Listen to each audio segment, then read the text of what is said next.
Hey guys, tonight we tumble back through time to a world before DMs, swipe rights, and dating apps that ghost you after one emoji. Imagine yourself seated beside a crackling fire, smoke curling into the night, surrounded by the scent of moss and scorched meat. Around you, figures with shaggy hair and fur pelts huddle close, their eyes flicking from flames to faces. You're about to learn how our most ancient ancestors flirted, not with pickup lines, but with pebbles, posture, and primal timing. So before you get comfortable, take a moment to like the video and subscribe, but only if you genuinely enjoy what I do here. And tell me, where are you watching from, and what time is it right now? Now dim the lights, maybe turn on a fan for that soft background hum, and let's ease into tonight's journey together. You trudge across the cold, uneven dirt floor of a prehistoric camp. The fire crackles in the center, casting flickering shadows across the curved walls of a mammoth hide tent. You're here for warmth, but someone else is already seated, their eyes darting towards you with unmistakable interest. No words, just a grunt, low but not threatening. This is flirting Paleolithic style. In the Upper Paleolithic era, roughly 40,000 years ago, your options for expressing romantic interest were limited. No poetry, no flowers, not even awkward small talk. You had grunts, hand gestures, and maybe a bone flute if you were musically inclined and trying to impress. One common form of attraction? Offering something shiny. Shiny meant valuable, even if it was just a polished rock or the shell of a long-gone mollusk. If you really like someone, you might give them a rare feather. No, not from the bird you just ate, but one you nearly died collecting from a terrifying, beady-eyed, ill-tempered giant eagle. Love hurts. Historians still argue whether these early exchanges were romantic in our sense or merely practical, signaling alliance, fertility, or partnership for survival. But they weren't void of emotion. Burial sites from this time reveal bodies adorned with beads and ochre, sometimes even curled together. Someone cared enough to decorate their dead. Maybe that was a prehistoric love letter buried in red dust. Let's talk body language, since that's basically all you had. Flirting was subtle, a prolonged glance across a fire pit, a shared morsel of food, or perhaps sitting just a little too close when the temperature didn't demand it. Social distance didn't exist, not when everyone smelled like sweat and bear grease. A touch to the arm might be deliberate, or maybe you just bumped into someone because, no chairs. But either way, the pulse of possibility ran through these interactions. You catch someone's eye again, they're chewing a hunk of something unidentifiable, their teeth are slightly crooked, they grunt. Is that a good grunt or a bad one? Hard to tell. But then they reach beside them and hold out a smooth riverstone, flat and grey, almost heart-shaped if you squint. You take it. The message is clear. I don't hate you. That's about as romantic as it gets tonight. In some cave systems like those in France and Spain, we find handprints and symbols, red ochre spirals, stick figures mid-hunt, and abstract markings. Could some of these be declarations of affection, or doodles from a very bored teenager? Again, scholars debate this endlessly over espresso and dusty papers, but some suggest early humans may have used visual symbols to communicate affection, literally marking the walls with their presence. Was here. Hearts, Uga. And don't underestimate the power of shared laughter. You try to make someone laugh by mimicking the tribal leader's voice. A risky move, but worth it. Humor, even back then, was magnetic. If you could make someone spit their roasted root out of their nose, congratulations! You were the Paleolithic equivalent of a charmer. But not everything was spontaneous. Some cultures likely had mating rituals tied to seasons, food abundance, or rituals we can only guess at now. Maybe you had to dance. Maybe you had to fight. Maybe you had to haul a log 3 miles to prove your stamina. No pressure. And if all else failed? Scent. Yes, scent mattered. Our ancestors used herbs, animal fats, and smoke to alter their body odors. If you wanted to impress, you didn't just roll in mammoth dung, you masked it with crushed mint leaves or sage, if available. This was the Neanderthal version of cologne, minus the fancy glass bottle and the overconfident department store salesman. You glance back at the fire. The person who gave you the stone is gone now, off to hunt or sleep or collect beetles for breakfast, but they looked back once before they vanished into the night. That's Flirting Caveman Edition. No phone, no filter, just eyes, gestures, and whatever rock you could spare. You wake up the next morning, stiff from sleeping on reeds, your gifted river stone still tucked in your satchel. The camp stirs with grunts and the dull clatter of flint tools. No romantic good mornings, just a slap on the back and a chunk of half-warm roots passed your way. But the mood lingers, that quiet look by the fire, that shared laugh about mammoth farts. It meant something. Welcome to the perfumed pits and pebble gifts era. As your group migrates along a winding river, the rules of attraction shift slightly, though still bound by survival. Now you're in the Mesolithic world. Think smaller groups, sharper tools, and slightly more creative courtship. You've upgraded from bone clubs to hand axes, but love, still confusing. Flirting now involves cleanliness, or at least the illusion of it. Without showers, people relied on smoke baths and herbal rub-downs to seem presentable. You notice a young hunter rubbing crushed wild mint on his armpits before a feast. Subtle flex. Someone nearby plaits their hair with pine needles. That's not just for fashion, it's flirtation via fragrance. Historians still debate whether early humans intended to attract partners this way, or if pleasant smells were just a happy accident of daily routines. Let's be honest, if someone doesn't smell like fermented berries and week-old fish, you're paying attention. And then there are the gifts. Smooth stones are still popular, but now people offer small carvings, maybe a bird etched into bone, or an abstract symbol scratched into a shell. One of the more charming gestures? A tiny figurine shaped like a bear. A little clunky, maybe, but thoughtful. Handmade, slightly uneven, and carried for miles. Eat your heart out, Etsy.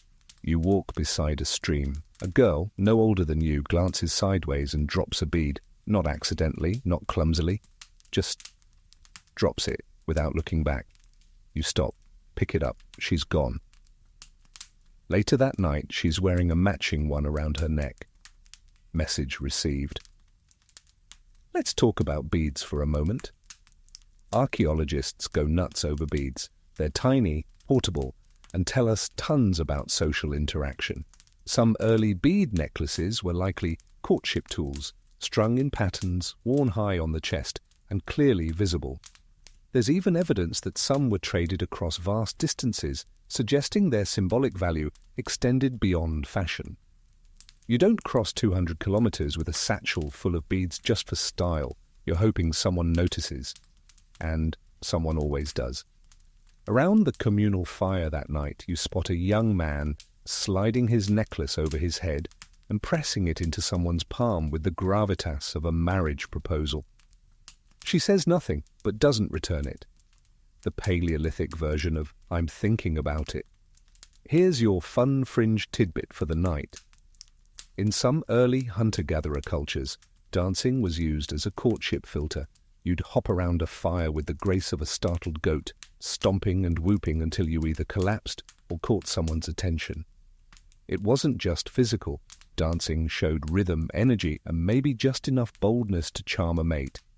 If you danced without falling into the flames, extra points. In fact, anthropologists still argue whether dance, music, and rhythm evolved because of sexual selection. One theory says early humans developed musicality not for communication, but for romantic advantage. Your ability to keep a beat wasn't just a party trick, it was genetic advertising. And let's not forget the smile. Universally human, deeply disarming, and yes, even 20,000 years ago, a smile could melt hearts. You offer one across the fire. Someone returns it. Then they roll their eyes when you trip over a log. Close enough.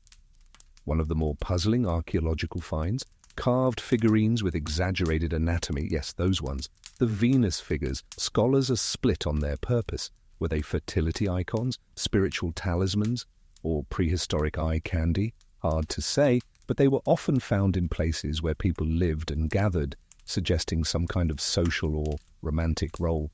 You squat by a fire pit the next morning, etching a lazy spiral into a piece of bark. Someone walks by. They pause, drop a feather next to your hand, walk on. No words, just possibility. This is prehistoric flirting. It's clumsy, it's charming, it's sweaty, but it's real. No likes, no ghosting, just beads, bark, and the occasional awkward dance around a fire. You're older now, wiser maybe, or just slightly less impressed by feathers and pebbles. The terrain has changed too. Your tribe has settled near a fertile crescent of green, where the rivers kiss the fields and granaries rise from mud brick. You now live among the first cities, where people wear woven cloth instead of furs, and where romance has become just a little more bureaucratic. Welcome to ancient Mesopotamia. Sumer, Akkad, Babylon, the gang's all here. And so is the first recorded love triangle. Probably. This is the age of cuneiform flirtation, where symbols scratched into clay tell stories not just of trade and taxes, but also of longing. You press a reed stylus into wet clay and leave behind a message, perhaps a praise of someone's beautiful eyes or a witty pun involving sheep, barley, and moonlight. You chuckle at your own cleverness. You're basically the Sumerian Shakespeare. One preserved tablet from around 2000 BCE contains what may be the oldest surviving love poem. It's not subtle. It talks of honey, beds, and laying in pleasure. You raise an eyebrow. Spicy. Apparently, ancient flirtation didn't lack confidence. But of course, in this world, your family still has the upper hand. Flirting without permission? Risky. The original wingman was often your dad, who might arrange a meeting between two families, bringing goats, beer, and a formal agreement written on, you guessed it, clay. You sit on a reed mat, fidgeting while your uncle haggles over your dowry. Across the room, the person you're supposed to marry glances at you with something between boredom and curiosity. The spark? It's going to take work. Maybe start by not knocking over the jug of date wine. And yet, beneath all the structure and tradition, people still find ways to flirt. Temples weren't just for worship, they were social hubs. Festivals offered a rare chance to mingle, exchange sweets, and lock eyes across a sacred goat sacrifice. Romantic. Historians still argue whether sacred marriage rituals, ceremonies where high priestesses and kings enacted divine unions, were spiritual theatre or symbolic flirtation for the masses. Some say they were political pageants. Others whisper about genuine chemistry beneath the incense and pageantry. Either way, someone was definitely making eyes behind those incense plumes. You notice the detail now. Scented oils dabbed on the neck, strands of silver thread woven through a headscarf, even the careful placement of a necklace to draw attention without drawing attention. Ancient Mesopotamian fashion was strategic. A flash of ankle, scandalous. A glimpse of bare shoulder under moonlight, revolutionary. And then there's the bread thing. In some rituals, bread was offered not just to gods but to potential partners. Shaped in symbolic forms, rounded, curled, spiral, you might slip someone a special loaf with a message literally baked in. Ancient carbs as love letters. Fringe fact of the night. Some texts suggest that dreams played a role in flirtation. If you dreamed of someone and told them, it could be interpreted as fate nudging you forward. Hey, I dreamed you were my wife last night. Charming. Or creepy, depending on delivery. You try it. They laugh, not at you, well, maybe a little, but the connection sticks. One night, during a harvest festival, you make your move. You hand someone a clay token, small, round, stamped with a fish. It's not much, but it means something. They pause, then hand you one in return, this one shaped like a tiny ear of barley. You both smile. No swiping, no selfies. Just tokens, poetry, and the hope that their family doesn't already have plans for them involving someone wealthier and less awkward. Later you sit under a fig tree watching the moonlight bounce off the irrigation canals. The buzz of the crowd fades, replaced by the sound of nightbirds and the slow creak of date palms. You clutch the barley token in your hand. Love, or something like it, has begun. The reeds are gone now, replaced by crisp linen and the perfume of blue lotus. You find yourself in Egypt, Old Kingdom, maybe Middle. Honestly, the dynasties blur a bit after the 5th or 6th pyramid. But what doesn't blur is the unmistakable air of flirtation that lingers just beneath the gold-plated surface of temple walls and riverbank gardens. You smooth your tunic. It's linen, bleached in sunlight, and scented with cinnamon resin. You're not the only one making an effort. Around you, young men and women stroll the edge of the Nile, shaded by palms and swaying papyrus, their eyes darting like catfish. This is coal eyes and date wine territory, and every glance is a gamble. Ancient Egyptians took flirting seriously. Appearance was strategy. Everyone, from servants to nobles, knew that grooming wasn't vanity, it was power. Hair was oiled and braided, bodies were perfumed, and eyeliner was applied with the solemnity of a ritual. You line your own eyes carefully with kohl, not just for the sun protection, but to make them pop. You're aiming for that slightly aloof, mysterious look. Think Cleopatra meets Sandstorm. That evening, you attend a banquet. The room is dim, lit by oil lamps and echoing with harp music. Someone across the table hands you a lotus blossom. Not a word, not a smile, just the flower. You inhale. It smells like river water and dreams. This is ancient flirting at its most refined. Mainstream historical fact, love poetry was wildly popular in New Kingdom Egypt. Some of the earliest "I like you" notes we have come from this era. Scribbled in hieratic script, they describe longing, jealousy, and swooning over a neighbour who brings cows to pasture.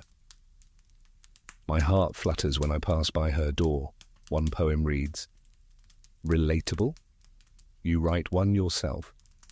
Something about honey and gazelles and how their voice is more beautiful than birdsong. You tuck it inside a folded reed and pass it to your crush via a servant who agrees to help only after 2 figs and a dramatic eye roll. But flirting in Egypt wasn't all delicate flowers and poetry. There were parties, and at those parties there was wine, music, dancing. You might lock eyes across the room, share a cup, or start swaying to the beat of the lyre. The ancient version of dancing close.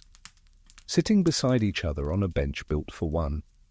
Fringe fact of the night, there's evidence that cosmetics were shared flirtation tools.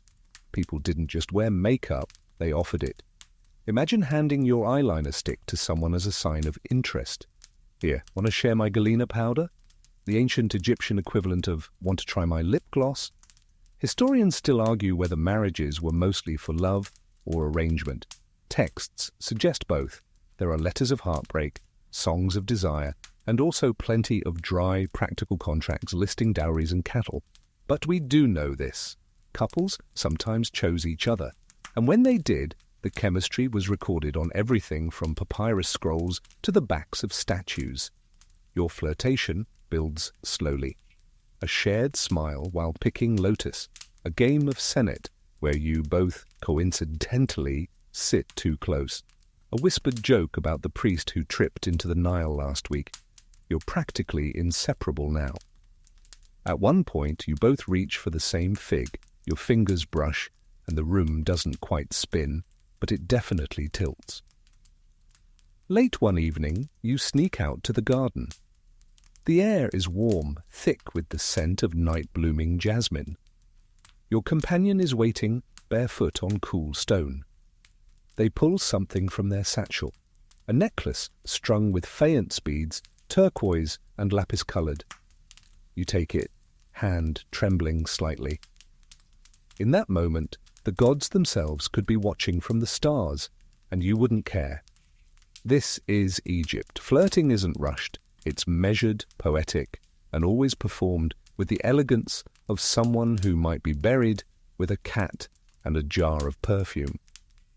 You awake to the sharp scent of olives and the dull thud of sandals on marble. You're no longer beside the Nile. You're in a city now, Athens probably, maybe Corinth, somewhere with too many statues of muscular men and far too much philosophical shouting before breakfast. Welcome to Naked Olympic Subtle Glances, where flirtation is equal parts poetry, performance, and posturing. Here, you're draped in a clean white chiton, and your hair smells faintly of rosemary oil. You lean against a cool stone column in the agora, pretending to listen to a debate about virtue and justice, but really you're scanning the crowd for one person. You saw them yesterday at the gymnasium. Yes, the place where people exercised completely unclothed, as was the tradition. Awkward? Maybe, but in ancient Greece, the line between admiration and attraction was porous. Flirting in Greece was a whole performance. Quoting poetry was standard. If you liked someone, you didn't just smile. You recited a line from Sappho, carefully chosen to imply longing but also a certain restraint. Like the sweet apple reddening high on the branch. The pickers forgot it. Smooth. That said, historians still argue whether romantic poetry was genuinely used in everyday flirtation or whether it was more of a dramatic flourish preserved only by elites. But we know people did share verses, and not always in person. You might scribble a quote on a potsherd and leave it where someone would find it. That's the ancient equivalent of a sticky note confession in your locker. Today, your target of affection is standing near the fountain, balancing a basket of figs. You take a deep breath, step forward and accidentally trip. A few figs roll your way. You kneel to help, brushing hands in the process. Classic. In ancient Greece, symposiums were the social events where flirting often bloomed. These weren't keggers, they were drinking parties with music, games, and deeply questionable conversation topics. Men reclined on couches, wine flowed, and sometimes poetry turned to flirtation, turned to full-on serenades. You never attended one yourself. Symposiums were mostly for upper-class men, but you've heard the rumours. Liars, laughter, occasional dance-offs, and let's not forget the role of gifts. A small brooch, a carved comb, or even a carefully shaped bit of wax.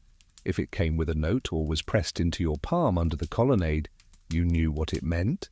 Fringe fact of the night, there's some evidence that in certain festivals dreams were considered messages from Aphrodite herself. Dream about someone? Tell them, immediately. It could be divine will or a clever excuse.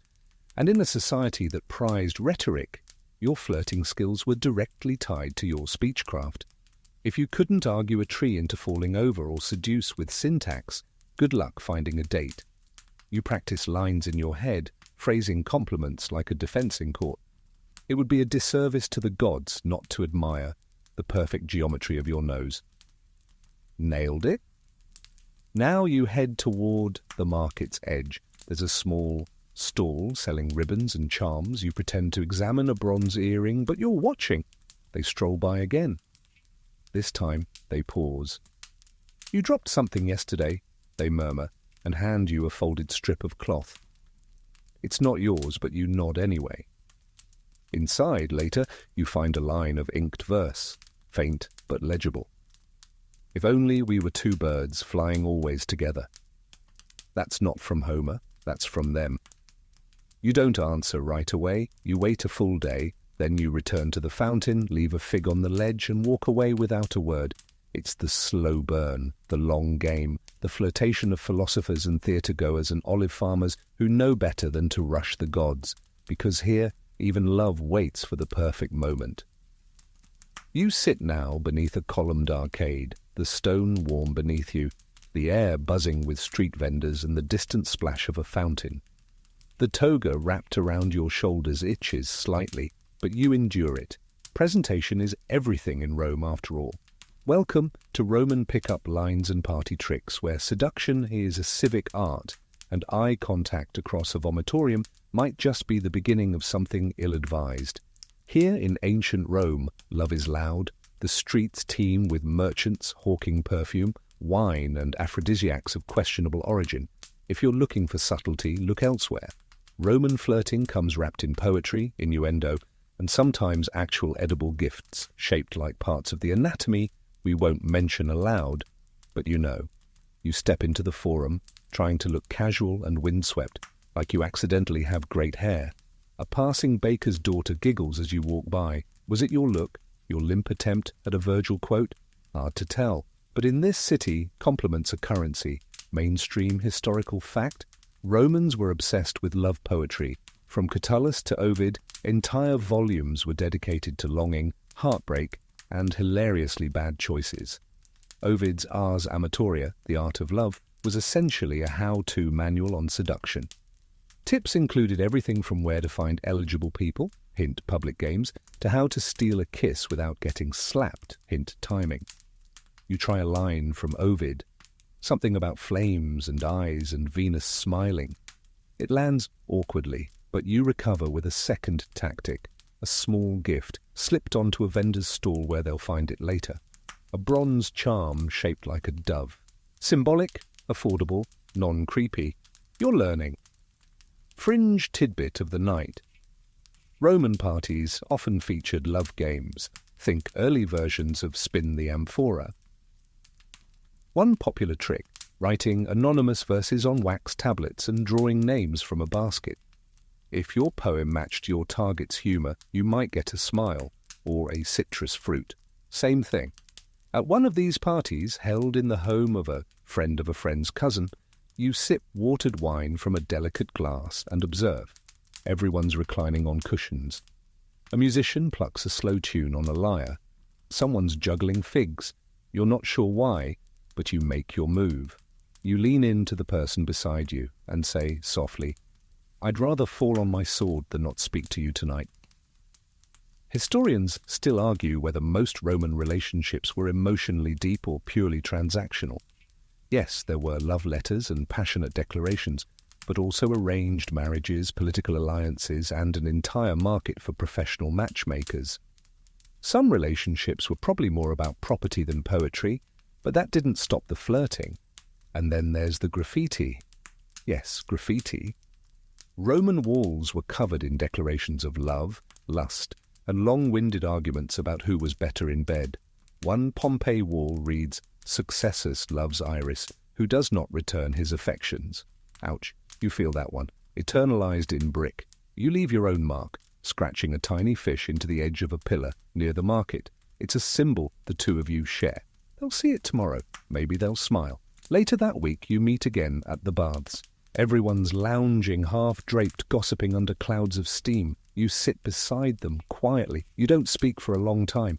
Then they reach over and hand you something, a fig, split open, its inside glistening red. No words, just fig. That's Rome for you. Because here, love is bold, love is messy, love is scrawled on walls, written in verse, tossed like dice at a banquet. And sometimes, if you're lucky, love looks like a fig and tastes even better. You hear the clink of teacups, the rustle of silk sleeves, the soft hush of feet over polished wood. You've travelled east, far beyond the marble columns of Rome and the chanting poets of Greece, to a world of balance and restraint. Welcome to ancient China, where flirting comes in folded fans, whispered poems, and moments of eye contact so brief they feel like hallucinations. This is China's fans, sleeves, and side eyes. And if you so much as touch a wrist, you might as well propose. Here, you're dressed in layered robes, soft hemp or fine silk, depending on your station, and your hair is pinned with lacquered wood. You stand in a courtyard under a plum blossom tree, watching petals spiral down like slow pink snow. Across the stone tiles, someone looks up from their scroll. Their sleeve shifts slightly, just enough to reveal a flash of embroidered crane. Sleeve language. Yes, that's a thing here. A long sleeve brushed against yours might mean interest. A sleeve held just a little too long across the chest reserved affection. A hidden handkerchief dropped on purpose? A signal only the two of you understand. Mainstream historical fact? In dynasties like the Tang and Song, elite men and women exchanged love poems, sometimes hidden within fans, between pages of books, or even sewn into the lining of garments. These poems weren't just decorative, they were tools of flirtation, filled with metaphor, longing, and cultural references, so layered you'd need an entire degree to decode them. You try your hand at one. A modest verse, something about moonlight and mist. You write it on a slip of rice paper, fold it delicately, and tuck it inside a scroll you're accidentally returning. Later, you find a response, shorter but with a drawing of two swallows in flight. You nearly fall off the bench. Fringe fact of the night. Fans were literal communication devices, not just for fanning yourself dramatically, though that helps, but for signalling interest or rejection. Open fan, bow welcome. Closed fan, bow unavailable. slow flutter. Intrigued, fast flutter. You're making me sweat, please go away. Historians still debate how much of this flirtation was actually practiced versus idealized in literature. Many of the surviving stories come from plays and poems where lovers exchanged letters and met under moonlit bridges, but even if reality was stricter, people always found ways to bend the rules. You and your crush meet again during a lantern festival. Lanterns float across a pond, their light rippling over water.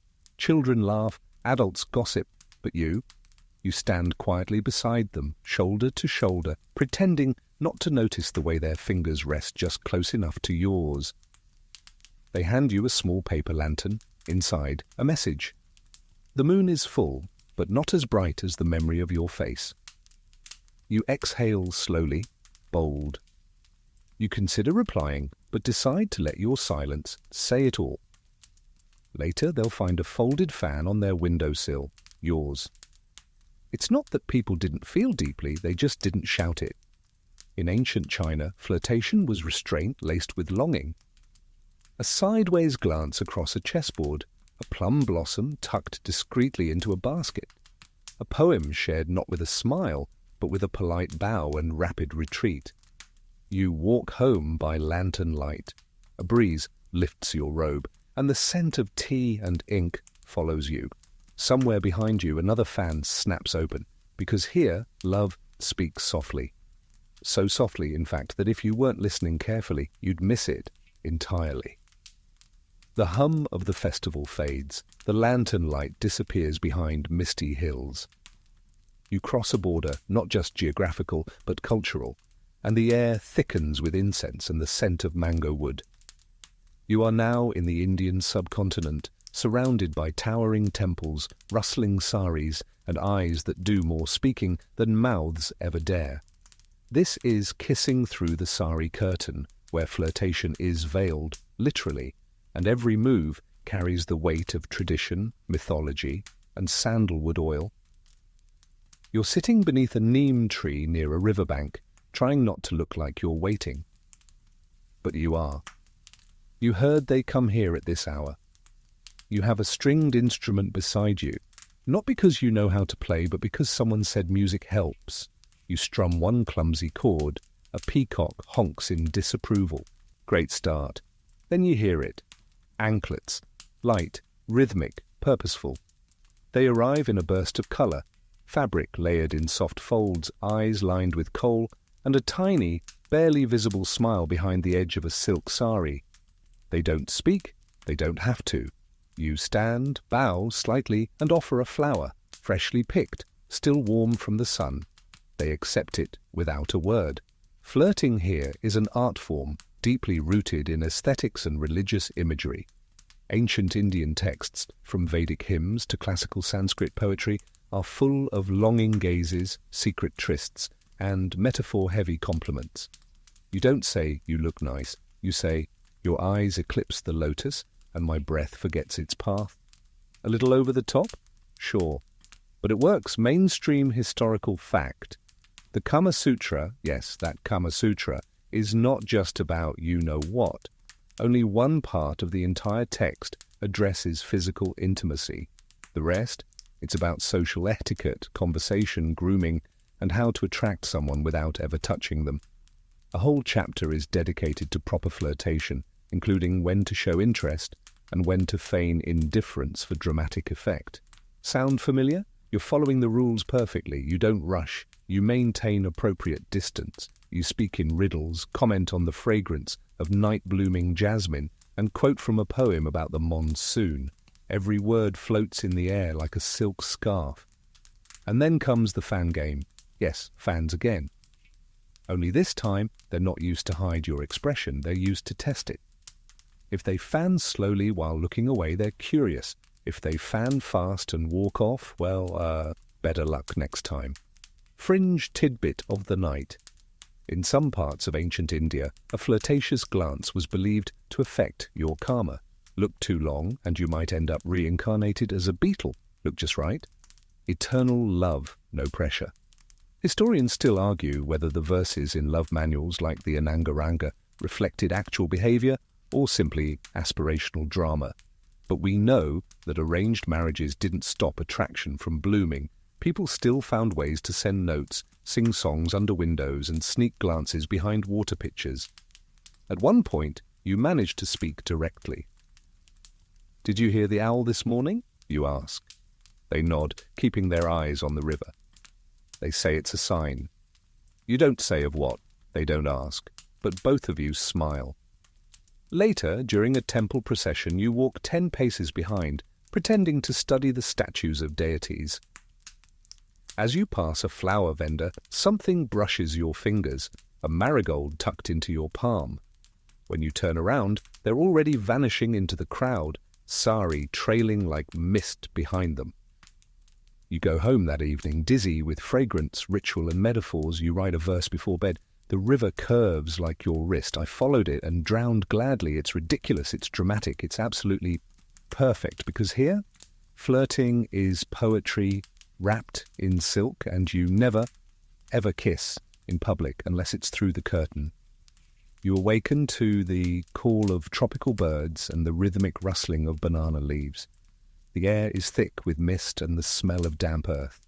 You are somewhere in the lush lowlands of ancient Southeast Asia, perhaps in the Khmer Empire, or a kingdom along the Mekong, or on the forested islands of what will one day be Indonesia or the Philippines. Welcome to Love Notes on Banana Leaves, where flirtation is carved, sung, and always set against the backdrop of towering jungle and moon-soaked nights. You're not in a palace or a formal garden. You're in a small village perched along a river bend, where the bamboo homes are elevated and the paths are lit by oil lamps set inside coconut shells. You walk the shaded trails barefoot, a woven satchel bouncing gently at your hip, but your mind is somewhere else, on the song you heard last night. Serenading here isn't cliché, it's expected. Young men will perch on the edge of a neighbour's home at twilight, their voices floating over the still water, accompanied only by bamboo flutes or stringed lutes made from coconut husks and beeswax. The melody is slow, mournful, and deliberately vague. If your crush emerges to listen from behind the thatched curtain, that's a win. If her older brother emerges with a spear, less so. You're still humming the tune this morning. You try not to smile. Mainstream historical fact. Lontar leaves, dried and pressed palm or banana leaves, were used as early writing surfaces throughout ancient Southeast Asia. People etched poetry, sacred mantras, and yes, love notes into them with fine styluses. The most delicate messages were often folded into tiny fans or slipped under doors.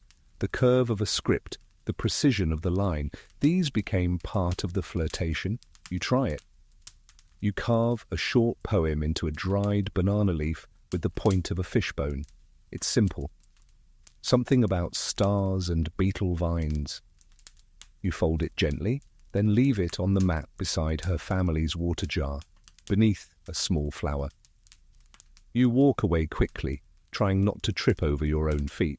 Fringe tidbit of the night. In some cultures, beetle chewing was not only a social ritual, it was romantic. Lovers would exchange areca nut and beetle leaves wrapped in banana bark. A shared packet was a low-key proposal. Teeth stained red from beetle were seen as beautiful, even seductive.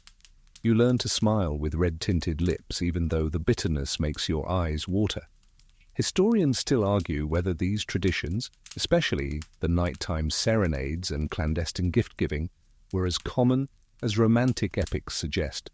The stories passed down speak of river spirits, dream messengers, and lovers separated by family feuds, crocodiles, or the rainy season. But in every version there's a message slipped under a door, a song hummed across water, or a bracelet woven from reeds and left on a doorstep. You spot her the next evening, fetching water near the edge of the jungle. She doesn't look at you, but she walks away slower than usual. As she disappears into the trees, something glints from her hand. Your banana leaf.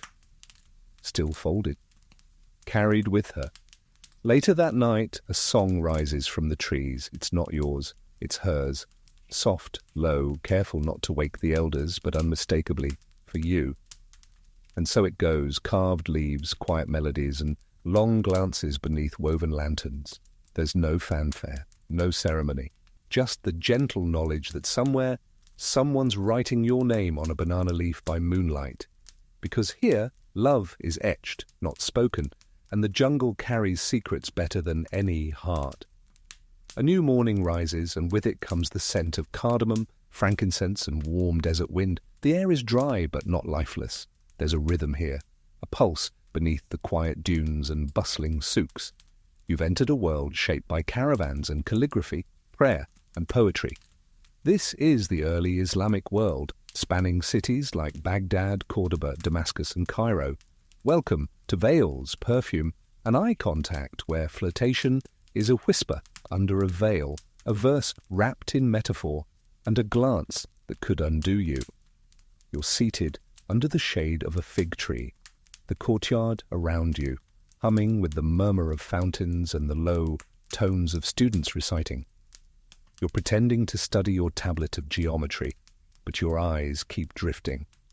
Across the courtyard, past a screen of carved wood, there's a pair of eyes watching you just for a moment before disappearing behind a veil. That's it. That's the moment. Here, flirtation isn't loud, it's layered. Veils don't hide interest, they enhance it. A flash of wrist beneath a silk sleeve, the sway of a shadowed silhouette behind a mashrabiyah screen, the lingering scent of jasmine trailing behind someone in the market. These are the signals. They're small, but when you catch one, it jolts through you like a lightning strike softened by perfume. Mainstream historical fact. In the Abbasid era, particularly in cities like Baghdad, poetry was a primary vehicle of romantic expression. Men and women alike composed verses of longing, separation, and ecstatic love. These weren't dry exercises in form, they were charged, artful, and often delivered through intermediaries. If you received a poem from someone you never spoke to aloud, you'd still know every inch of their heart. You try it. One afternoon, you borrow a line from Al-Mutanabbi, scrawled carefully in charcoal on a scrap of parchment. Your glance, like prayer at dawn, awakens all that sleeps within me.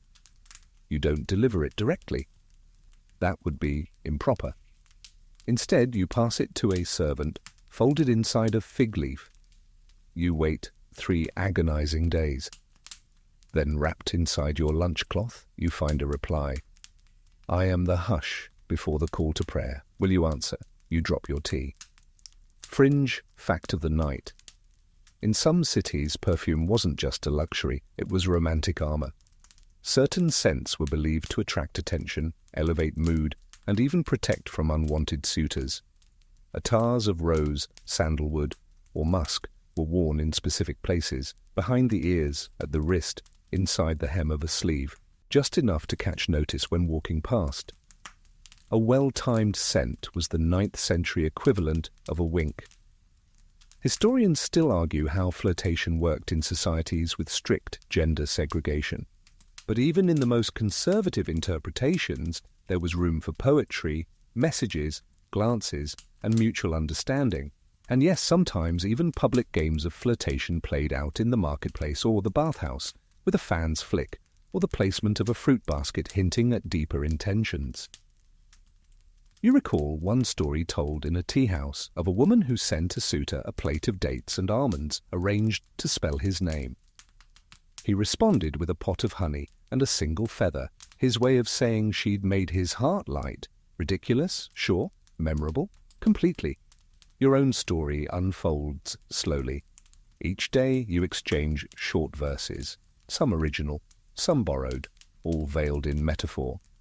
Your words dance around the edges of propriety, never quite naming the feeling, but pressing close enough to it that your breath catches.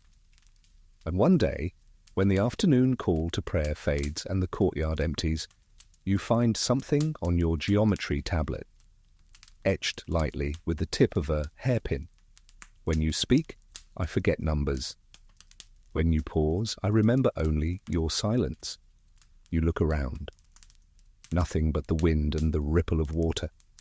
But you smile, because here, love doesn't shout. It waits in quiet corners, it hides in couplets. It wraps itself in jasmine, passes you in the market, and looks back just long enough to make you wonder if it ever really passed at all. The sky grows darker now, heavy with northern clouds and the scent of pine. You pull your fur-lined cloak tighter around your shoulders and squint into the snow-streaked wind. You're no longer in the poetic courtyards of Baghdad. You're standing on the craggy shoreline of ancient Scandinavia, surrounded by carved wooden halls, sea-slick longships, and a people who flirt with ale mugs and insults. Welcome to the Viking way, teasing and toasting, where flirtation is blunt, boisterous, and often involves someone daring you to wrestle a bear, or worse, a bard. You stomp into the longhouse, shaking off snow. Inside, firelight glows against carved beams and woolen wall hangings. Laughter roars from a group near the hearth, where warriors exchange drinking horns and slap each other's backs. Somewhere amid the chaos, you catch a glance from someone across the room, steady, unreadable, and accompanied by the faintest smirk.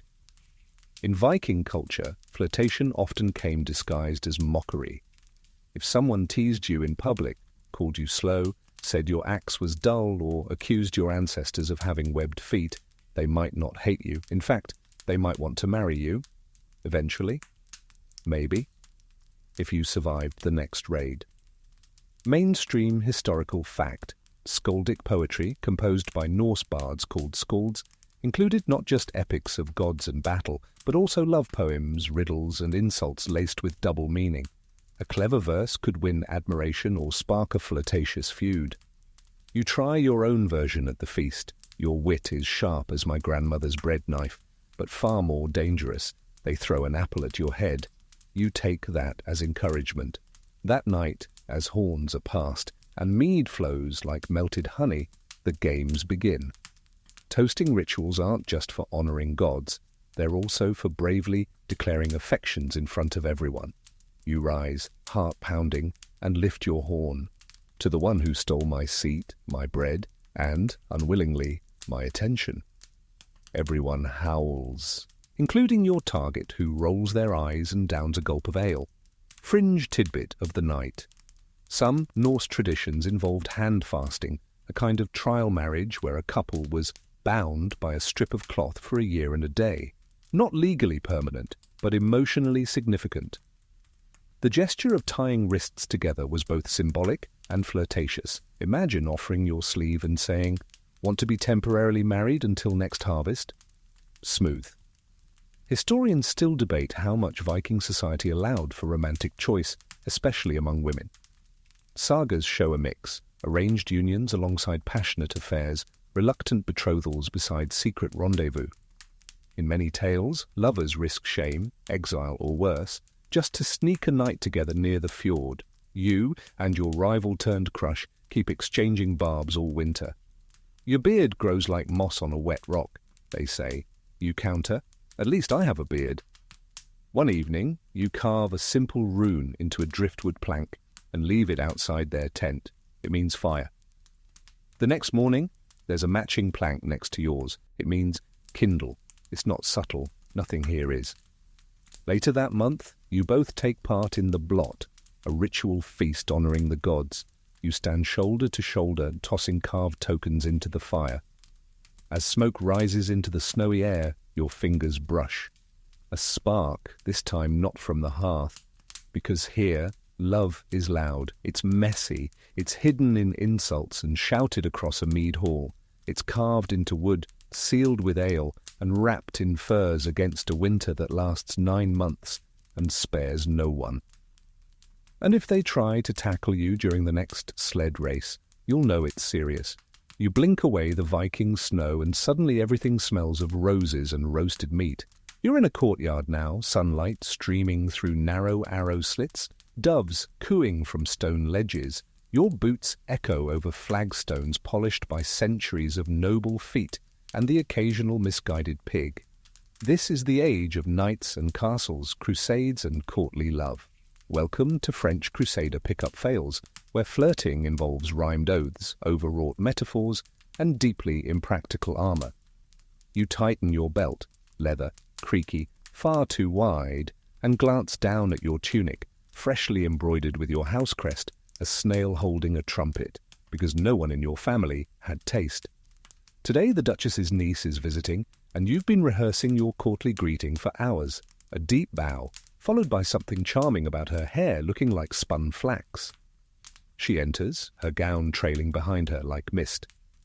You begin your bow and immediately step on your own hem. Face meets floor.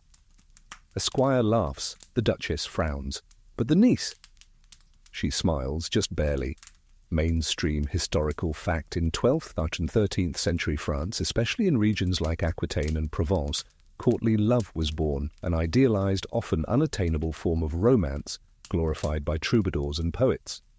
Knights were expected to devote themselves to noble women as if to saints, offering songs, poems, and elaborate gestures, while never expecting, well, anything. It was devotion for devotion's sake. Beautiful, maddening. You try your hand at verse. Thy glance pierces like a knight's lance. Alas, I fall upon thine mercy. You recite it from behind a tree where you've been hiding for 30 minutes because you got nervous and your quill snapped. You send it via pigeon. The pigeon returns with a berry. You take that as a sign. Fringe tidbit of the night. Some knights attempting to flirt would gift a swan, a live one. It symbolized purity and devotion. Unfortunately, swans are aggressive and extremely loud. One such gift reportedly attacked the recipient's dog and ate half her herb garden. Romantic? Debatable. Historians still argue whether courtly love existed in reality or mostly in literature. But it left an undeniable mark. Manuscripts from the era are filled with miniatures showing knights offering flowers, carrying handkerchiefs, and weeping dramatically into their goblets. You try weeping, it just comes out as a sniffle, probably for the best.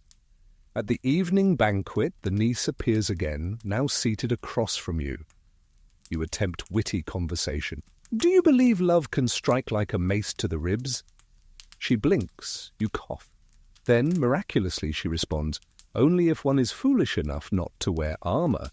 You nearly fall off the bench. Over the next week, your courtship unfolds in true medieval fashion. Awkward lute performances, clumsy attempts at falconry, and a near-death experience involving a boar and a picnic basket. You survive, barely, and she leaves a small note on your seat in the chapel. Your devotion is poorly disguised. Fortunately, I find it amusing. You carry the note like a holy relic. One afternoon, emboldened by your almost successful sonnet delivery, you approach her with a favour, a token to wear, into the next tournament. It's a blue ribbon embroidered, badly, with your initials. She accepts it, doesn't laugh, doesn't smile, but during the joust, you spot the ribbon tied to her wrist, beneath the folds of her sleeve, because here, love is ceremonial. It's stitched into tunics and sung from towers. It's unnecessarily complicated, wildly impractical, and full of swooning. And if your horse throws you mid-tourney and you land in a hay cart, well, at least she looked concerned. You dust off the hay from your tunic and swap the polished stone keep for obsidian temples and feathered headdresses. The sun burns differently here, bright, direct, and unbothered by cloud. You're in the heart of Mesoamerica now, standing amid bustling marketplaces, towering pyramids, and ceremonial plazas filled with incense and flower petals. Welcome to Aztec gifts and nerve-wracking stares where flirting is an exact science. One misstep, and you might find yourself married, mocked, or mysteriously reassigned to the maize fields.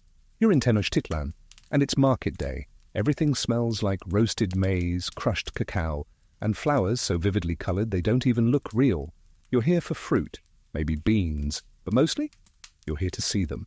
They sell chilies in the far corner, and their stare, flat, bold, absolutely terrifying, has haunted your dreams for a week. In Aztec culture, direct speech wasn't always welcome, especially in flirtation. The eyes did the heavy lifting. You lock gazes, not too long, not too short. A look too bold marks you as arrogant. Too brief? Weak. You aim for respectfully interested with a hint of danger. So naturally you sneeze, loudly, into your own hand. Fantastic. Mainstream historical fact.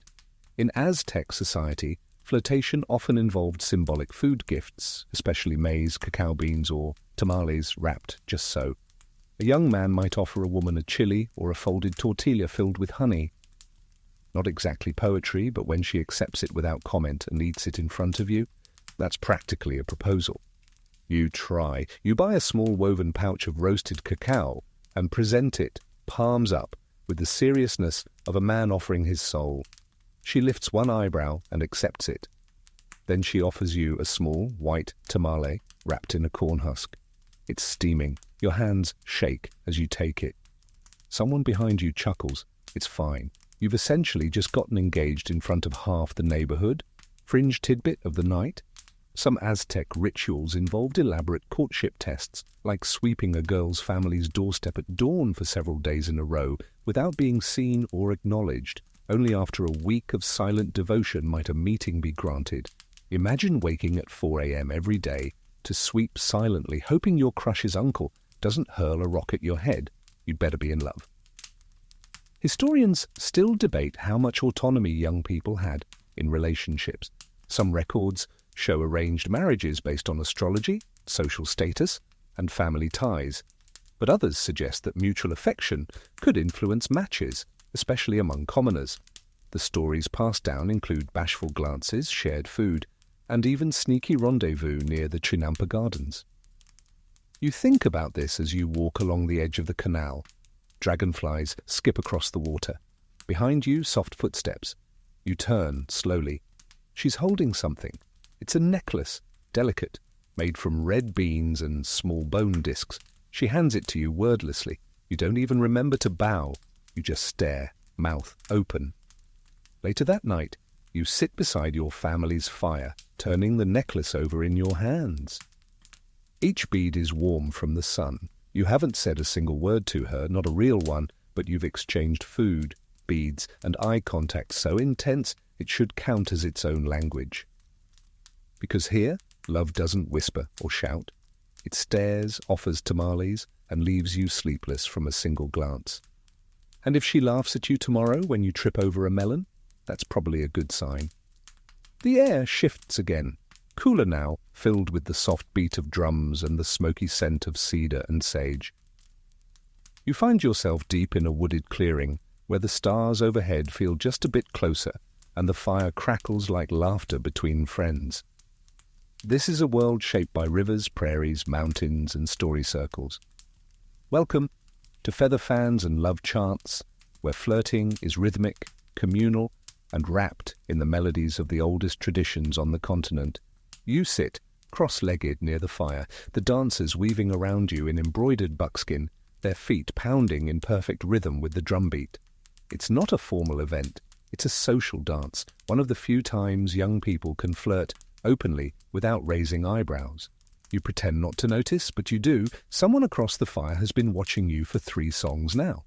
In many indigenous cultures across North America, spanning hundreds of tribes and languages, flirtation was often expressed through music and movement.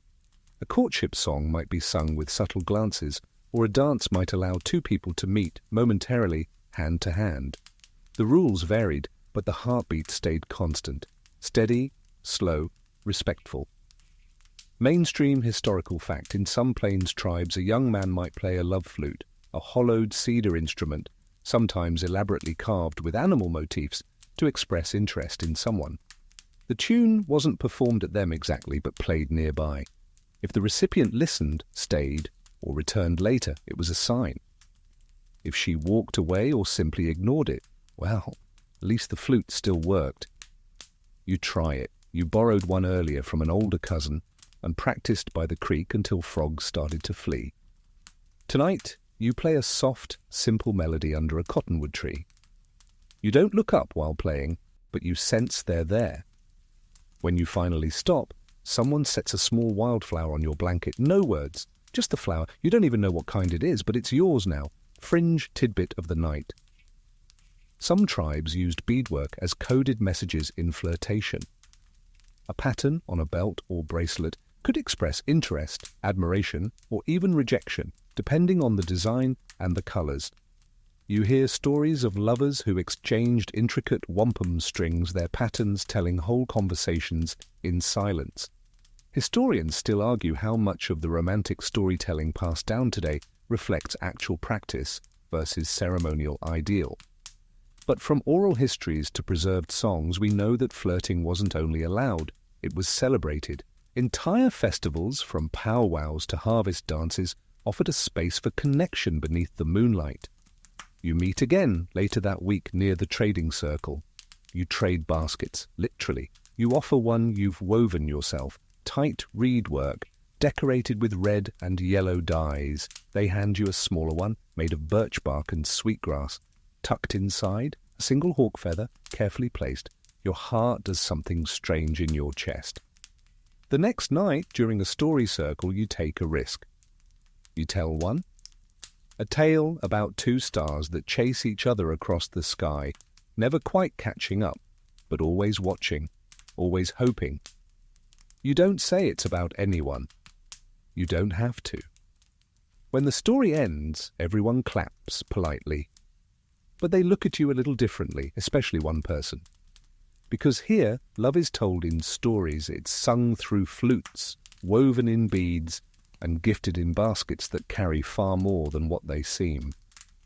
And if the next time you dance someone chooses you as their partner, you'll know exactly what it means, even if no one says a word. The flute fades, the fire dies low, and you feel the ground shift beneath your feet. The air turns crisp, tinged with cherry blossoms and sandalwood. You now walk beneath sloped tiled roofs and paper lanterns, your footsteps muffled on stone pathways lined with moss. You've arrived in Heian-era Japan, a world of courtly rituals, whispered verses, and flirtation so delicate that even a misplaced sigh can mean too much. Welcome to Japanese pillow books and hair flips, where love is hidden in shadows, and seduction moves no faster than a falling petal.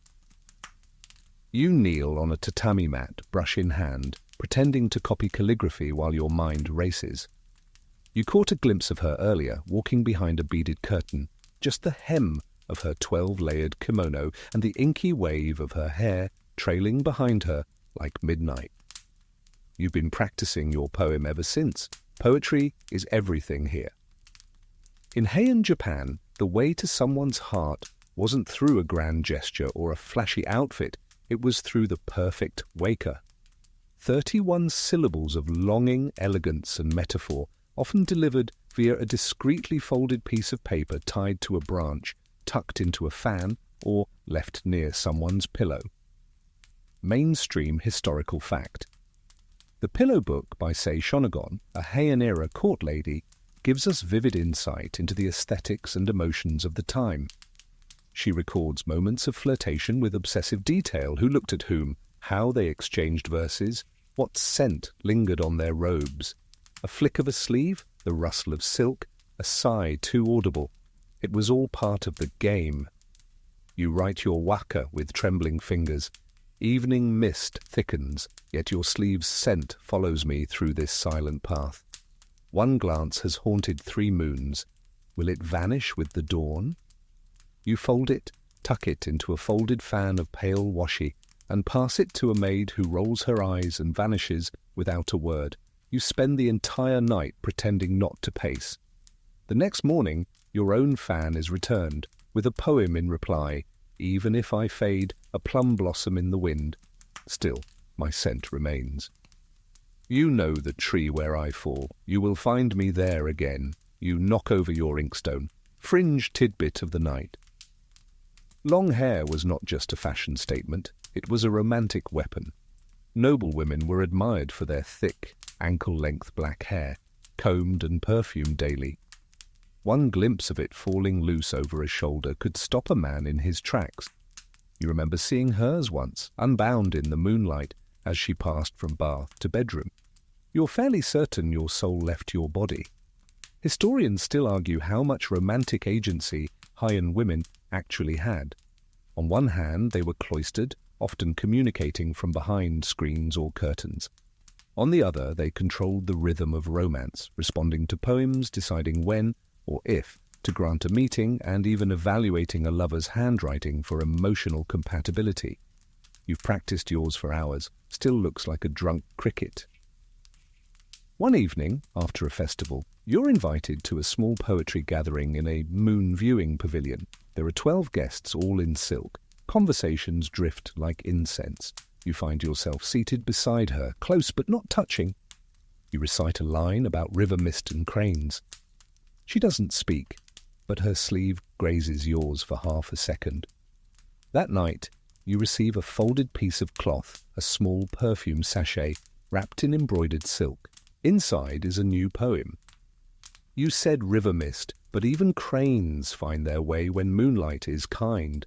You hold it for hours, because here, love is calligraphy. It's half a syllable and too much restraint.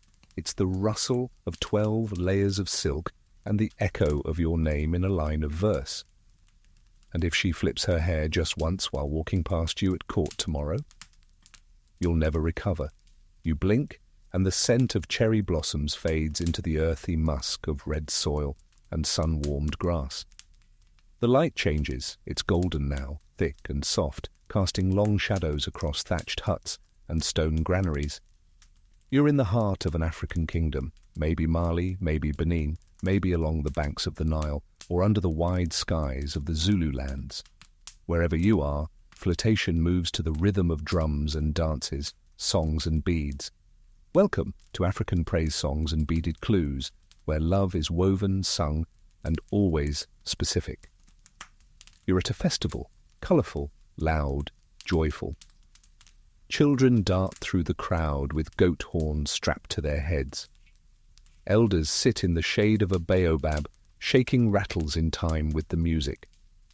You're adjusting your cloak, trying to look like you don't care, while someone nearby is clearly watching you with calculated indifference.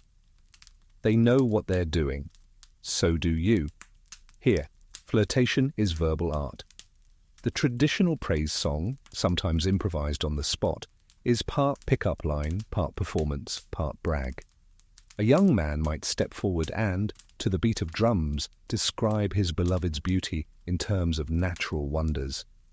She walks like the rain falling gently on millet, or her laugh is like a gourd full of honeyed beer spilled on the earth. You try your version. Your eyes are fireflies that forgot they should hide at dawn. They laugh. It's a start. Mainstream historical fact. Across many African cultures, beadwork held coded meanings, especially in romantic courtship. The Zulu, for instance, used beaded necklaces and bracelets as messages. Colours, patterns, even the direction of the stitching had meaning.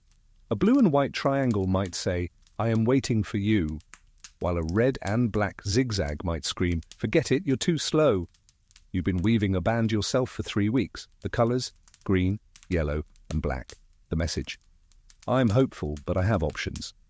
You slide it across the ground toward them during the dance break. They don't look at it immediately. Just smile and slide back a piece of cloth, knotted with red thread. A perfect response. You don't need a translator. Fringe tidbit of the night. In some regions, praise names, nicknames earned through heroic or romantic deeds, played a huge role in courtship. If your name was something like "He who wrestled the hippo" or "She who dances with rain," your flirting odds went up considerably. You briefly consider giving yourself a new name. Something bold. Something ridiculous. You settle on "He who brought a chicken and was not sent away." Modest. Memorable. Historians still debate how standardized these flirtation systems were. Some claim that regional dialects and clan-specific customs made decoding love signals incredibly complex. Others argue that the rhythm of the culture, its dances, songs, and rituals, naturally created space for attraction and connection. Either way, you're here, and it's working. Later that night, a call and response song begins. One by one, young men and women step forward, singing lines that mix boasting with flirtation. "I planted 3 fields and caught 4 fish. Who walks with me tomorrow?" Someone chants. Laughter follows. Your turn comes. You step into the circle, heart pounding. "I carved your name into my drum, but it sounded better when I whispered it." Silence. Then cheers. Someone claps your shoulder. Someone else shoves you forward right into her path. She stops, looks you up and down, and lifts her chin. "You dance like your uncle's goat," she says, which in this context is a compliment. You dance together by firelight, barefoot on the dust, your shadows stretching long and wild. She doesn't take your hand, but she doesn't let you drift too far either, because here love is sung in public. It's sewn into beads, shouted in verse, and danced with knees bent and eyes locked. It's proud, it's loud, it's deliberate. And when she gives you a new praise name the next day, he who speaks in wind but smells like rain, you know she's already told everyone. The sun dips behind the grassy hills, and your bare feet now press into soft soil dotted with tiny yellow flowers. You feel the crunch of gravel beneath your sandals as stone towers rise in the distance, and the smell of roasted meat drifts from open castle kitchens. You're in medieval Europe now, but not in the banquet halls. This is outside in the village square, among the carts and hay bales and the rhythm of normal life. Welcome to medieval banquet eye games, where flirtation plays out between goblets of wine and goose legs, across crowded feasting tables and awkward lute solos. You're invited to a feast which is both an honor and a survival challenge. Your tunic is cleanish, your hands still stained faintly from dyeing wool earlier that day. You enter the hall and are immediately hit by heat, meat, and music. Tables groan under trenchers, pies, and pitchers of mead. Everyone is talking at once. The air smells like garlic and ambition. Across the table, someone raises a goblet. Their eyes meet yours for half a second. You look away, then back. They raise one eyebrow and continue drinking. It begins. Mainstream historical fact. In medieval Europe, banquets were one of the few socially acceptable places for public flirtation, especially during festivals or wedding feasts. The rules of propriety still applied, of course. No open touching, no scandal, but a shared glance or a pass token. That was fair game. Think of it as emotional jousting over roast pig. You fumble with your goblet. The drink inside is tart and probably a week past ideal, but you sip anyway, trying to look mysterious. A lute player launches into something vaguely romantic. You attempt to nod to the beat. It's not working. You resort to the old standby. Bread offerings. You tear a piece from the loaf, fold it neatly, and slide it across the table when no one's looking.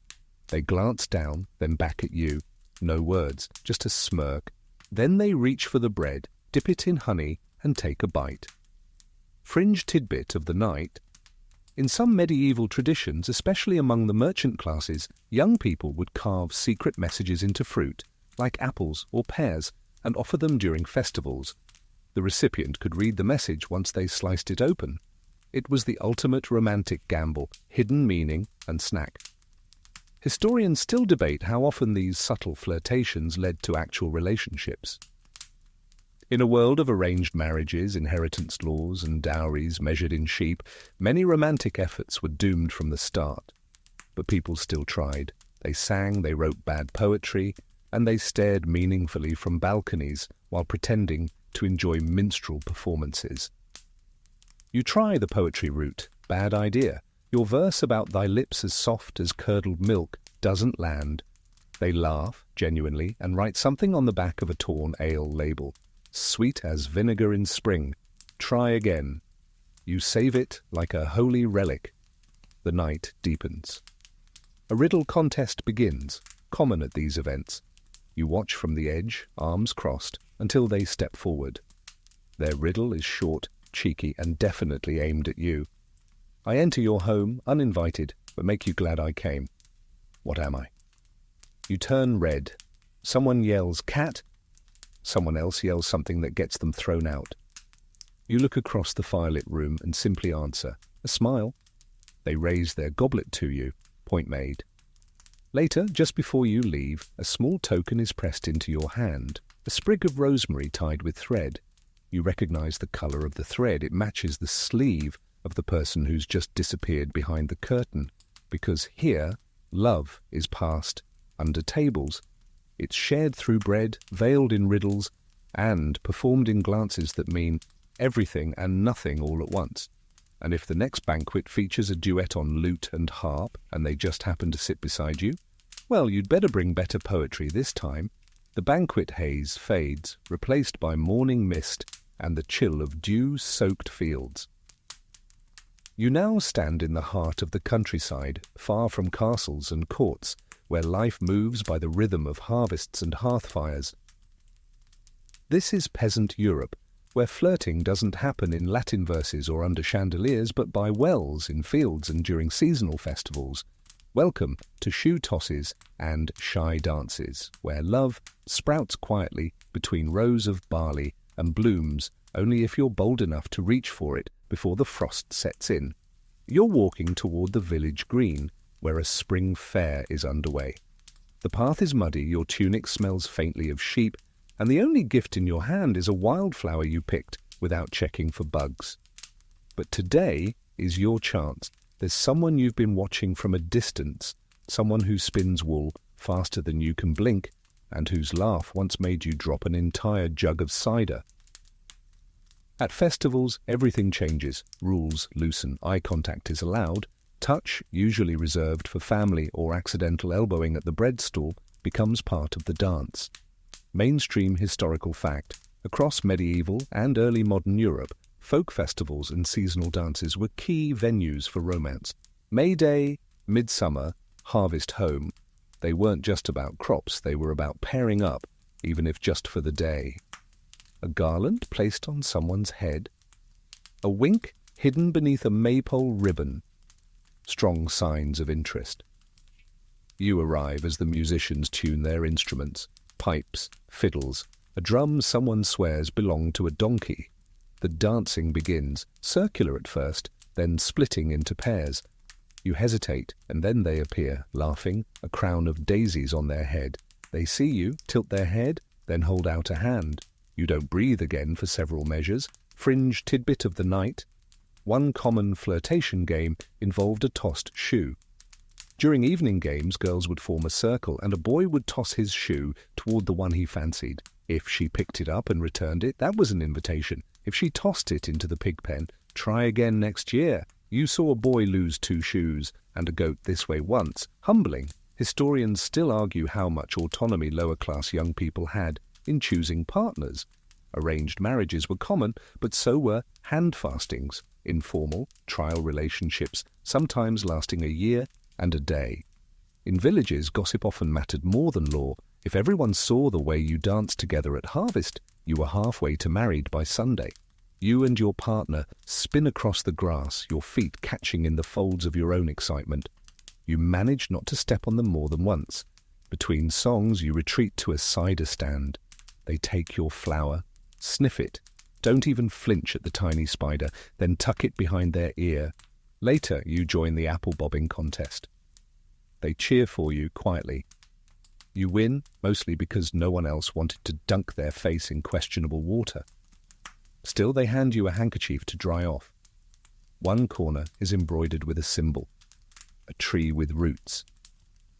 The next morning, you find a pair of boots by your door.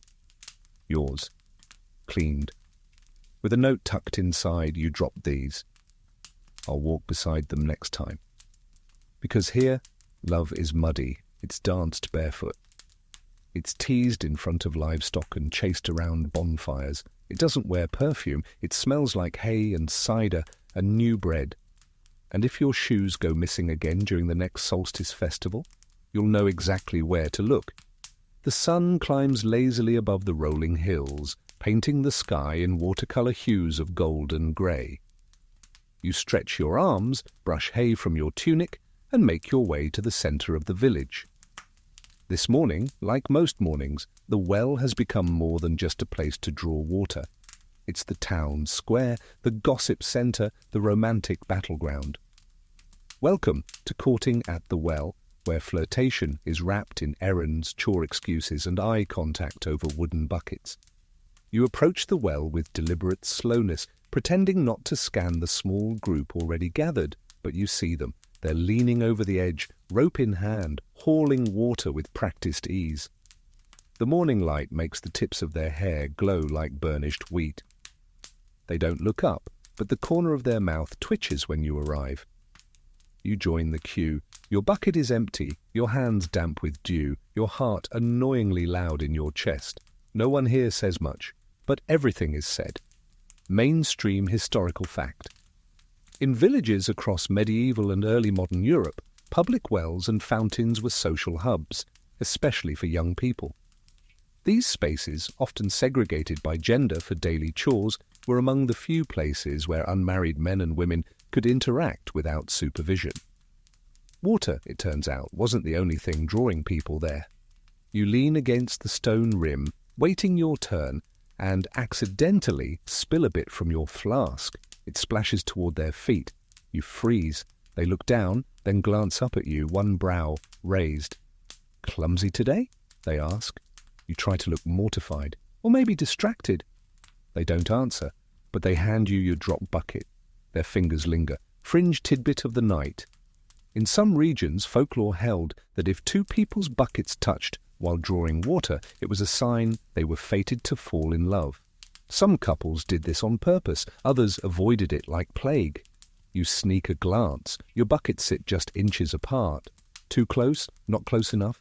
Historians still debate the role of wells in courtship beyond practicality, but local songs, fairy tales and folk tales are filled with flirtations that begin over water, a glance, a compliment, a hand offered to steady the rope. In some cultures, well water was believed to be sacred, able to reveal true love or punish false intentions. No pressure. Back in line, someone teases you. "Drawing more than water today?" You laugh awkwardly, but your crush turns and says, "Better water drawn with purpose than with no aim at all." It's not exactly a poem, but your ears burn anyway. Later that day, while feeding chickens, you find a ribbon tied around your bucket handle. Simple, green. It wasn't there earlier. You look around, no one's watching, but you notice a second ribbon, this one red, tied to the handle of another bucket resting beside the well. The next morning, you bring apples. You offer one casually, tossing it toward them like it doesn't matter. They catch it, barely, and take a bite without looking away. Then they hand you theirs. That afternoon, someone else tries to flirt with them at the well. Louder, flashier, juggling two buckets. They smile politely but don't answer. You arrive late. The rope is still damp. The ribbon's still there. Because here, love is drawn up slowly. It's quiet, practical. Shared in silence between chores, passed like apples and handkerchiefs and accidental touches. It's not poetry, it's proximity. And when your buckets finally knock together with a soft clink one morning, you both hear it. The village well fades behind you, and the gentle slosh of water is replaced by the rustle of silk, the swish of skirts, and the faint scent of lavender. You're no longer in a modest hamlet. You've stepped into a Renaissance court, where flirtation is calculated, theatrical, and performed like a chess match in rhymed couplets. Welcome to Handkerchiefs and Hidden Messages, where love lives between fans, flourishes in glances, and is folded into accessories as easily as it's folded into fate. You stand at the edge of a manicured courtyard, peering through a veil of ivy as courtiers swirl past in rich fabrics and powdered wigs. Some real, some wishful. Harpsichord music plinks softly in the background, and a falconer argues with a page boy about whose fault the dove incident really was. You are here on a mission to pass a message and survive the afternoon without stepping on anyone's train. You grip the handkerchief in your palm, fine linen, monogrammed and folded just so. Inside is a scrap of parchment, lightly scented and inscribed with a single line of verse. The sun shines brighter where your shadow falls. Yes, it's dramatic, but that's the whole point. Mainstream historical fact. During the Renaissance, handkerchiefs were more than just pockets for noses, they were loaded with meaning. Dropping one accidentally was a classic flirtation move. If someone picked it up and returned it with a smile, flirt on. If they stepped over it like yesterday's gossip, better luck next mask. You step into the path of your target just as they descend the stairs, feigning distraction. The handkerchief slips. They pause, look down, their foot hovers, then victory. They stoop, retrieve it, and as they hand it back, their fingers brush yours. "I believe this is yours," they murmur. "So it seems," you reply, trying not to forget every word you've ever known. Fringe tidbit of the night. In some courts, particularly in Italy and France, courtiers developed entire secret languages of gesture, from how one held a glove or tilted a fan to how many fingers tapped a glass during a toast. Entire romantic dialogues unfolded silently during banquets. It was flirty charades with a political twist. Historians still argue how much of this was genuine romantic exchange versus performance for power. In many courts, flirtation served strategic purposes, alliances, favors, gossip-fueled influence. But even in a world of politics and powder, people still fell in love over dropped notes and shared glances at the lute player who couldn't keep time. At supper, you find yourself seated 2 chairs down from them. A dangerous proximity. The meal is long, 4 courses, 3 political arguments, 1 incident with a pheasant, and throughout it all, you pass messages. Not with words, but with looks. A glance when the Duke jokes. A pause when the goblet is lifted. A shared smile when the harpsichord player sneezes mid-song and tries to pretend it was part of the tune. Later, as guests spill into the garden for digesting and drama, a fan is handed to you, yours? No, but inside it is a second note. You dropped your shadow. I picked it up and kept it. You almost forget your own name. You walk together briefly, a socially acceptable 3 paces apart. Your hands don't touch. Your words are nonsense about flowers and fencing, but your breath catches all the same. Because here, love is coded. It's painted in gestures, stitched into silk, hidden in folds. It's a mask you wear, a note you pass, a breath between sonnets.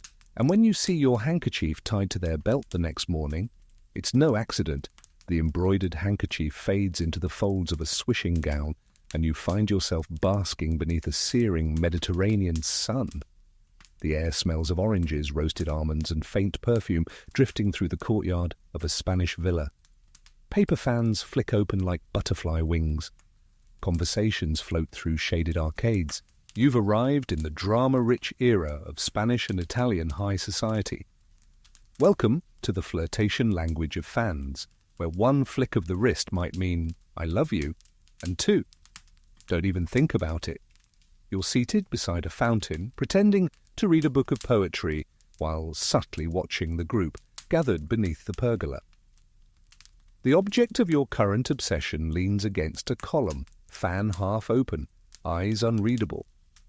Everyone else around you talks, laughs, sips wine, but your attention is entirely focused on that single fan and its traitorous truth-telling choreography, because here, fans speak louder than words. Mainstream historical fact. In 18th and 19th century Europe, especially in Spain and Italy, folding fans were used to communicate romantic messages discreetly. Entire guides were published describing what each motion meant. Opening the fan slowly, deetsy, wait for me. Tapping the closed fan on the hand, I'm annoyed. Covering part of the face, we are being watched. It was subtle, widespread, and undeniably clever.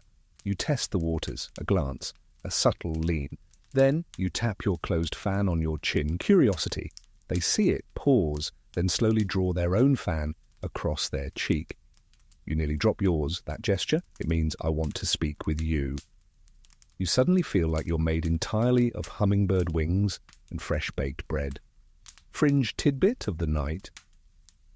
Some elite fan users develop personal variations on the code, including hidden messages written along the spines or tiny pressed flowers tucked between the folds. You once heard of a duchess who sewed an entire confession into the lace hem of her fan. She passed it across a ballroom during a waltz. The recipient fainted. Very theatrical. Historians still argue whether these fan codes were truly followed or just romanticized in retrospect. After all, we have the manuals, but not the diaries saying, "Dear Journal, today I told Rodrigo to meet me at midnight by scratching my earlobe with a closed fan."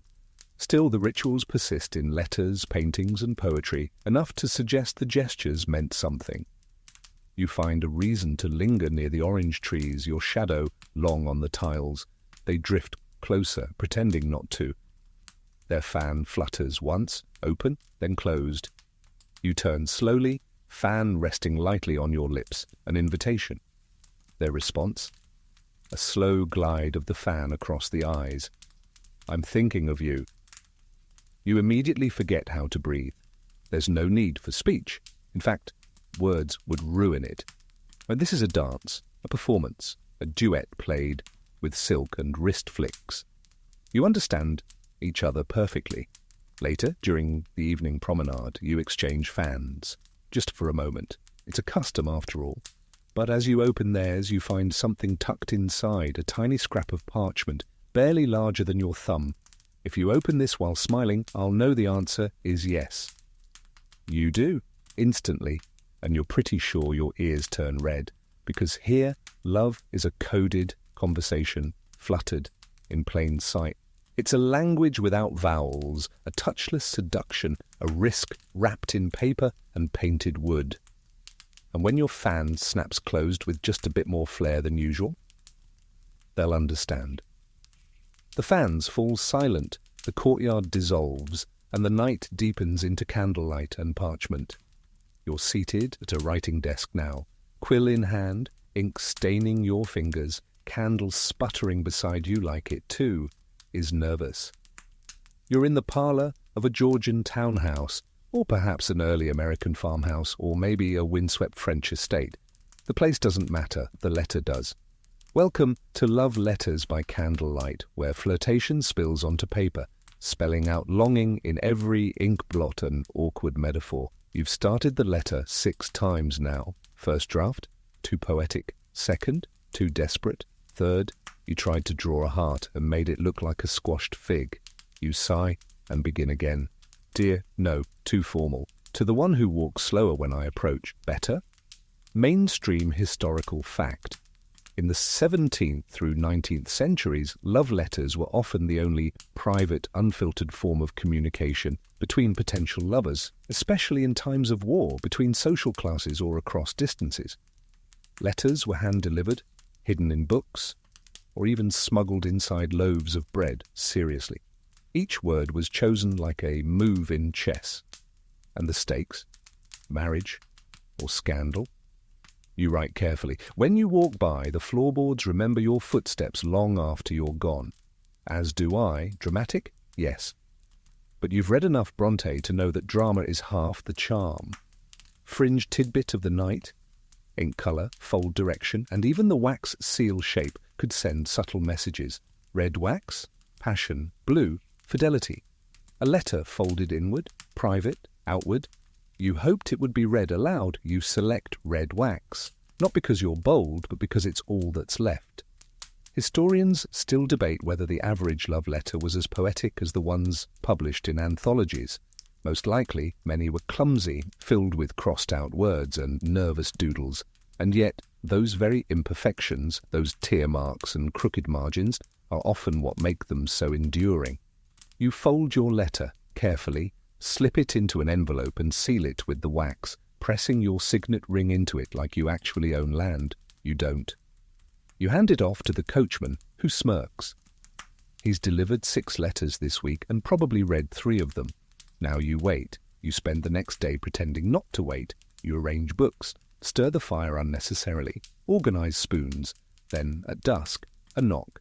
The letter is returned, opened. Inside, a single pressed violet and 2 sentences. You compare me to floorboards? And beneath it, in lighter ink, you write like you mean every word. That's rare. Your knees buckle slightly. Later that night, you stare at the parchment again. You're already planning your reply. Should you include a poem, or is that too much? You practice your new handwriting style, the one that looks like you might be a sea captain with a tragic past.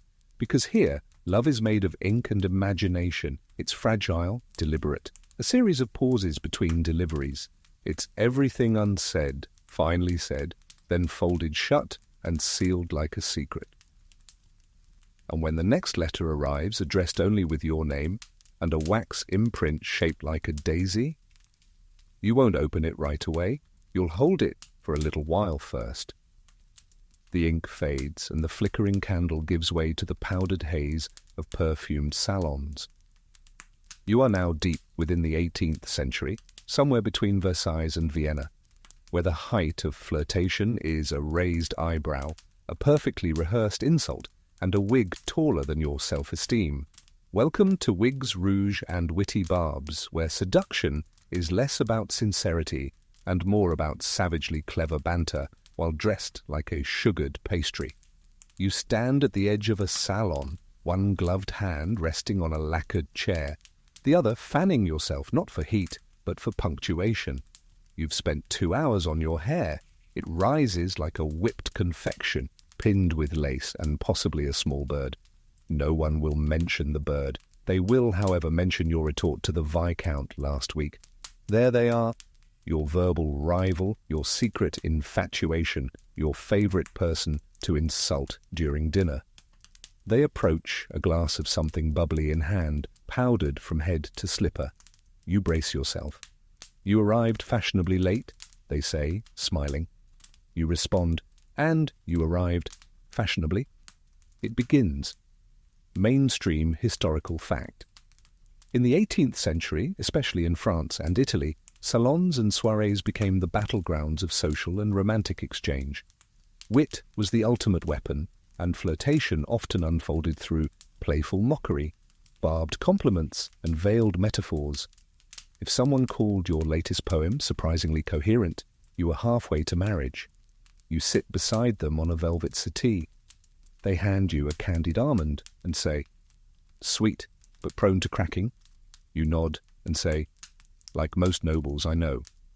Someone nearby drops their teacup in admiration. Fringe tidbit of the night. The phrase "the language of the fan" extended into glove etiquette, rouge application, and wig flourishes. Dropping a glove might signal longing. Smudging your rouge slightly before entering a room, scandalously suggestive. Tilting your wig just so, you're basically undressing someone with powdered dignity. Historians still argue whether all this salon flirtation translated into real relationships. Many of these exchanges were stylized, ritualized, and performed for the benefit of gossip. But then again, hearts don't always follow scripts. Even in a world where people communicate via allegorical plays about swans, emotions sneak in. You find yourself in a duel of couplets. They recite, "Your voice is soft as Downey's sleep, yet sharp enough to cut me deep." You reply, "Your mind's a maze of silver thread. I entered once, I fled instead." Laughter follows. They raise their glass. Later, while everyone waltzes, you share a dance that breaks the usual rules. You don't trade insults, you don't even speak. Just the pressure of gloved hands, the slow whirl of skirts, the smell of lavender and powdered sugar, and maybe candle smoke from someone's unfortunate hairpiece accident earlier in the evening. Afterward, a note is slipped into your muff. You were silent. "I nearly fell in love." You don't answer. You let them wonder, because here, love is clever. It's powdered and perfumed, drawn in quills and delivered with smirks. It's veiled behind puns, tossed between fans, hidden in couplets, and exposed when you finally stop talking. And when they lean in at the next soiree and whisper, "You're late again," you'll smile and answer, "Still worth waiting for." The powdered laughter drifts away like perfume on a breeze, and suddenly the air feels tighter, heavier, cinched in corsets and stiff with rules. You're in the 19th century now, walking through a drawing room with floral wallpaper and faint piano music drifting down the hallway. The furniture is mahogany. The manners are ironclad. Welcome to fainting couches and flirting chairs, where romance is as restrained as your waistline, and every touch must be explained as a fainting spell or a drafting breeze. You're seated on a chaperoned sofa, across from your hoped-for partner, separated by no fewer than 3 feet of socially required distance, and one suspicious aunt knitting like she's unravelling your future. The air smells like lemon oil and tea cakes. Your hands are folded neatly. Your expression? Blank. But your mind? Screaming. Mainstream historical fact. During the Victorian era, especially in England and America, flirtation was a rigid, rule-bound affair. Unmarried men and women could not be alone, could not touch, and could not correspond without permission. So young people got very good at using subtext, silence, and furniture. For instance, the flirtation chair, a 2-seater designed so that partners could sit close enough to talk, but angled apart to avoid scandal, was a popular parlour item. Today it might look like awkward interior design. Then, it was thrilling proximity. You find yourself in one now. You pretend to be fascinated by a nearby fern while they comment blandly on the weather. But in the space between your chairs, your gloves touch for a second. You both freeze, then retreat, then laugh nervously. It's like being struck by lightning, but with better upholstery. Fringe tidbit of the night? Victorians used flower language, known as floriography, to communicate hidden messages. A red rose meant love, a yellow carnation, rejection, a sprig of thyme, courage. Entire conversations happened silently through bouquets. You once saw a boy cry after receiving a single sprig of basil. No one spoke of it again. Historians still argue whether all Victorians followed these rules, or whether it was just the upper classes performing etiquette while everyone else got on with things in the stables. But diaries from the era suggest that restrained passion was very real. Repressed, definitely, but also intense. The fewer words spoken, the more that burned between them. You attend a parlour game night later that week. You're paired for a round of tableau, where couples freeze in staged poses for judging. You're posed as hope and destiny. Your shoulder brushes theirs, your eyes meet. The aunt coughs loudly. You both stare at the wall.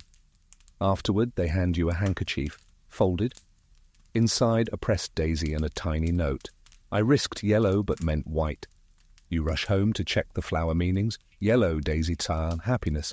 White, team loyal love. You don't sleep. Next time you meet, you sit across the room and spend the entire evening exchanging eyebrow messages. 1, raise, cheat, I'm glad you're here. 2, did you see that embroidery disaster on Lady Fenton? 3, meet me in the conservatory with a chaperone who's legally deaf, because here love is muted. It's the breath before a piano note, the heat beneath a lace glove, the echo of meaning in a teacup passed just a little too slowly. And when they leave a sprig of thyme and a forget-me-not beside your fan the next morning, you'll tuck it into your journal and not tell a soul. The drawing room dims and disappears, and you find yourself under the open sky, the stars crisp and sharp above a clapboard chapel and rows of candlelit homes. You've crossed the Atlantic now into early America, somewhere between the colonies and the frontier, where social rules remain, but the chairs are creakier and the dances a little looser. Welcome to country dances and courting cards, where flirtation is stitched into bonnets, dropped in hymnals and whispered during the second reel of a fiddle tune. You stand at the edge of the barn, hands awkwardly tucked behind your back, the sound of fiddles and boots scraping across wood vibrating through your chest. There's a social tonight, a harvest dance, or perhaps a winter gathering, and though you came just to help clean up, you've ironed your best shirt and memorized 3 whole compliments. You're ready. Mainstream historical fact. In early American communities, especially in rural towns and Puritan settlements, structured dances and social gatherings were rare but meaningful opportunities for courtship. These events often came with strict rules, but within them people flirted with gusto. A hand offered just a little too long, a card slipped into a hymn book, or a dance partner chosen with more than rhythm in mind. You spot them across the floor. Your person of interest, tight curls, shy smile, hands smoothing a muslin apron over and over. You approach, and with as much casual confidence as you can muster, you ask, "May I have this one?" They nod. The music begins. You spin through the figures of the Virginia reel, trying not to step on anyone's toes. Again, the pattern brings you together, then apart, then together again. You don't speak during the first set. You just grin, breathless, and try not to look too winded. Fringe tidbit of the night. Many communities used courting cards, small, printed or handwritten notes passed between pews, pinned to walls, or left in baskets at gatherings. Some were sweet. Your eyes make the candles jealous. Others were more direct. Let us walk together after service if Providence agrees. You slip one into their pocket at the cider stand. It reads, "I look forward to being your partner even when there's no music." They find it, look over their shoulder, smile, and drop a folded scrap of blue cloth on the bench beside you. You open it when no one's looking. Inside, you do step on toes, but you do it earnestly. You laugh, out loud. A few heads turn. You pretend to be very interested in the pie table. Historians still debate how much freedom early Americans had in choosing partners. Yes, marriages were often practical, economic, or religiously influenced, but letters, diaries, and songs from the time reveal deep affection, longing, and the thrill of early attraction. Even in communities where dancing was frowned upon, people still found ways to meet, write, and dream. You walk home that night beneath stars so clear it feels like they're judging your every awkward attempt. You don't care. You've pocketed a note, a smile, a half glove, accidentally left behind. Later in the week, you cross paths at the Sunday service. Neither of you speaks, but during the closing hymn, a small square of paper falls from your hymnal. It reads, "Still my partner?" You nod, barely, but they see, because here love is stitched, spun, sung.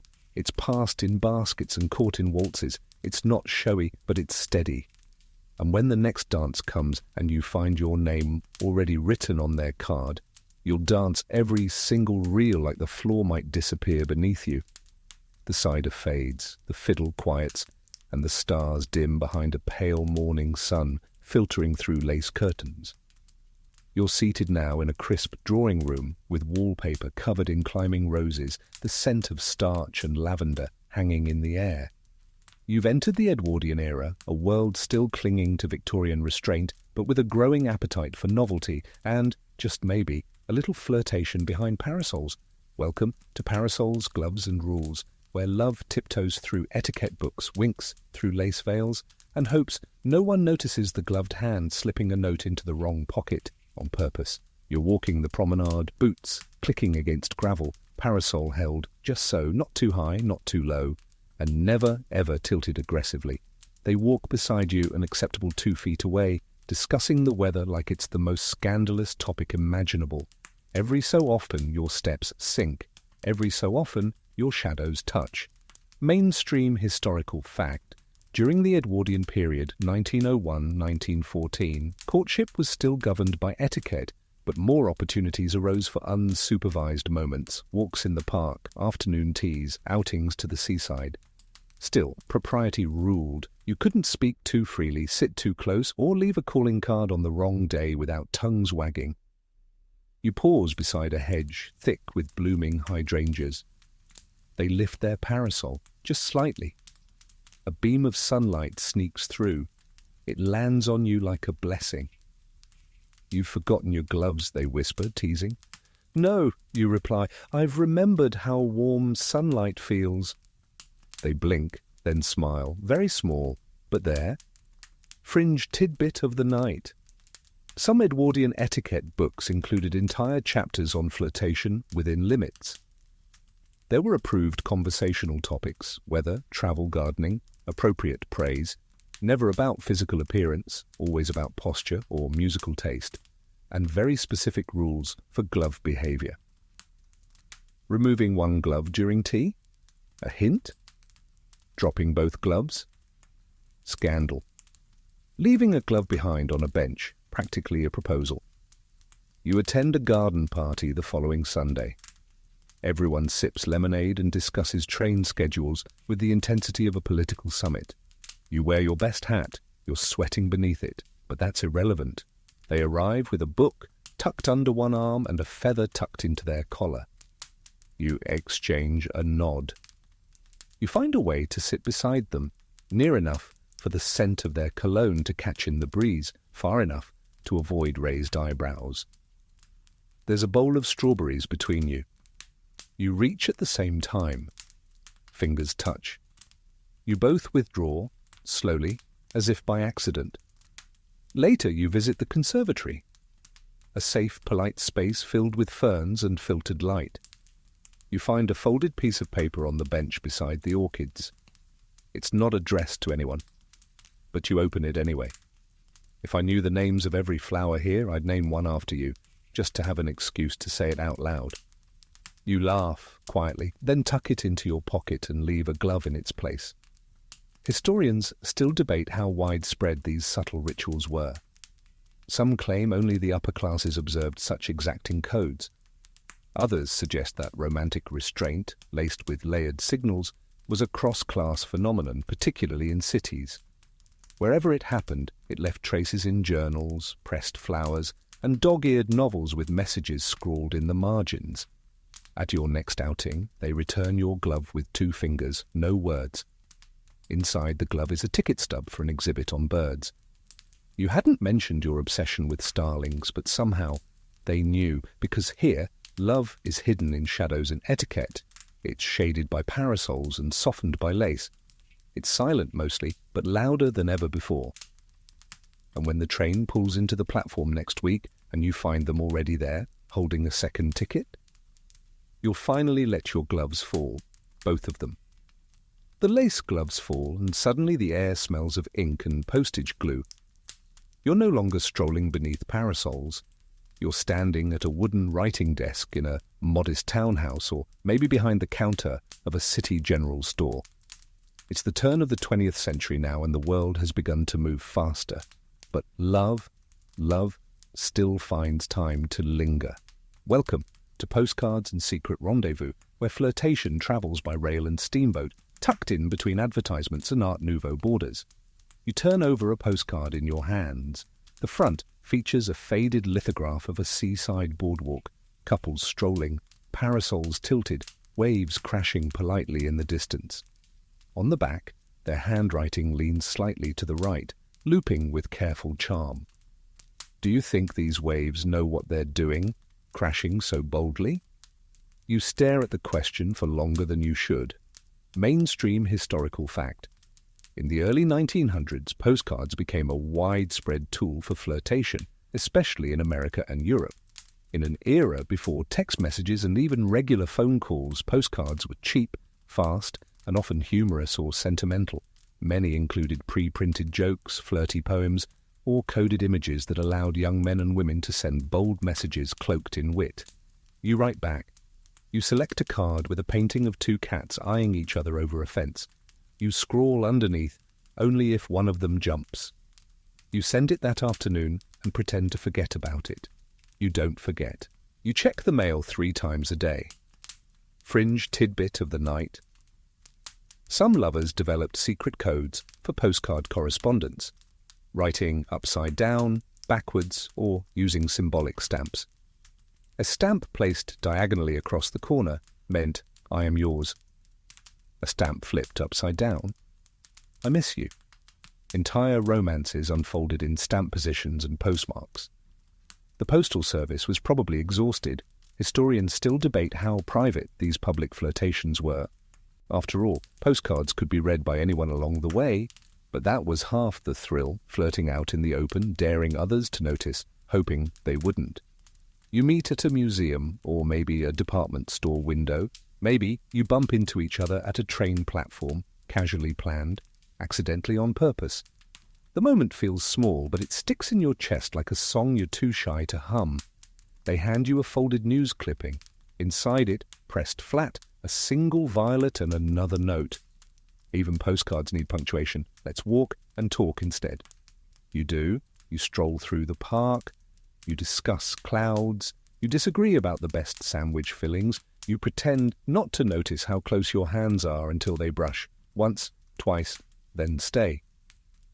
Later, as city lights flicker to life and trolley bells echo down brick streets, they stop walking, turn to you, say nothing, just raise their brow the way they did in the postcard. You nod, slowly, because here, love is mailed in fragments. It's handed over with postage due. It's risky, charming, and a little bit bent from the journey. And when you receive a final card that reads only, "I've run out of things to write. Would you like to come over and write them with me?" You don't write back. You knock on their door instead. The postcard's corners soften and dissolve, and in its place you hear the low hiss of steam and the scratch of a phonograph needle. It's the early 20th century now, flappers and fedoras, bobbed hair and bow ties, Charleston rhythms echoing through parlours and dance halls. Love has found its voice, quite literally. Welcome to Whispers at the Phonograph, where flirtation crackles through speakers, glows under Edison bulbs, and maybe, just maybe, spills out while the jazz band plays your song a second time. You're standing by the record player, one hand resting gently on the horn, as if it might whisper advice. The music is sweet, crooners and strings, the kind that makes your knees soften and your chest tighten. Across the room, they're watching you. Not boldly, not obviously, just enough. The song ends, a moment of silence. Then a voice, tentative and low. Do you ever wish records could be played backwards, just to hear that one moment again? You nod, you do, mainstream historical fact. In the 1910s and 1920s, phonographs and early radio broadcasts became key parts of domestic life and tools for flirtation. Lovers exchanged favourite records, left notes in sleeves, and even recorded voice messages on wax cylinders. Imagine receiving a record that says, "Play side B alone." You once did. It was scratchy, low, barely audible. But their voice, nervous, smiling, came through. If you're hearing this, I wasn't brave enough to say it out loud. You kept it under your bed for a year, fringe tidbit of the night. In some social circles, sharing a record became a romantic gesture on par with giving a lock of hair or a pressed flower. Certain songs became known as your tune, not just between lovers, but entire communities would recognize the significance if your record played at the weekly dance. Tonight, at the dance hall, the band shifts gears. The first notes of your tune ripple through the air. You're standing near the punch bowl. They're across the room, feigning disinterest while clearly watching the band. You lock eyes. Neither of you moves immediately, then slowly you both do. The crowd parts just enough. You meet in the center. No one claps, no one teases, they all know. You've danced together before, but never like this. Not as a question, not as an answer. The rhythm picks up, your feet find it. So do your hands. A palm on a waist, a brush of fingers. You spin once, twice, laugh into the music. They laugh too, eyes crinkling, cheeks red. The music isn't loud enough to hide your heartbeat, but it hides everything else. Historians still debate how much these dances were purely social or truly romantic. But photos from the era, sepia couples, frozen mid-spin, smiling too widely for etiquette, tell their own truth. You leave the dance hall breathless and glowing. You walk side by side down a street lit by gas lamps and soft electric bulbs. You don't talk much, just hands brushing, then holding. Later that week, a package arrives, small, square. Inside, a single record, no label. You set it on the turntable. The needle drops. It's not music, it's their voice. I'd like to keep dancing, would you? Because here, love crackles with static and sincerity. It's recorded, rewound, and whispered into grooves. It echoes even after the music stops. And when the song ends and they're still standing there, hand extended, smile uncertain, you already know how the next track begins. The record's final notes linger like perfume in an empty ballroom, and the world softens once more. Now you find yourself not in a hall or a field, but right here, wherever you are.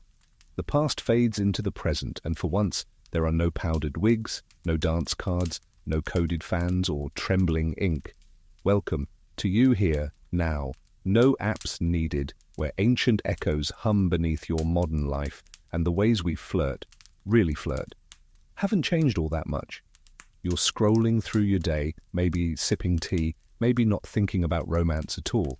But then a text pops up, or someone looks at you for a beat too long on the train, or you catch a smile that feels like an inside joke you haven't heard yet. Suddenly, your heart remembers something older than swiping, older than electricity. Flirting didn't begin with phones, and it certainly won't end with them. Mainstream historical fact. Even now, studies show that body language still accounts for the vast majority of romantic communication. Just like in Paleolithic camps or Roman markets, it's the way someone leans in, the tone of their voice, the way they laugh a little too easily when you're around. The medium changed, but the message didn't. You remember how it felt the last time you liked someone, not just their face on a screen, but the feeling, tension, curiosity, gravity. Maybe you met them at work, or on a bus, or in a friend's kitchen over half a slice of cake. Maybe they asked about your playlist, or teased your handwriting, or noticed your socks matched your mug, fringe tidbit of the night. Even in the most text-saturated circles, eye contact and touch remain the most powerful flirting tools. It turns out that a well-timed glance can still say more than any emoji ever could.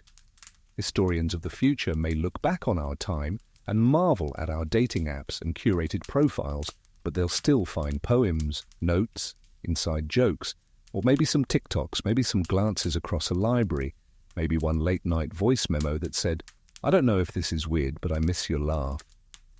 You think about all the ways people have risked their dignity for the chance to be close. The Aztec tamales, the powdered fan signals, the Victorian pressed time. All of it, just to say, "I'm here." Do you see me? You exhale. Set your phone down. Look around. Because here, love is still all of it. The awkward, the ancient, the eye contact that lasts just slightly longer than necessary. The notes passed in class and the emojis that mean, "I like you," even when they're just a penguin and a piece of toast. And when someone holds the door open a second too long, or replies to your text a little too fast, or bumps your shoulder and lingers just a moment before walking on, that's your cue. Because even now, without fans or fire pits or fig baskets, you still know how to flirt. And now the centuries settle, quieting like dust on an old windowsill. You feel the world slowing, the voices growing dimmer, and the long parade of lovers, glances and verses trailing gently to a stop.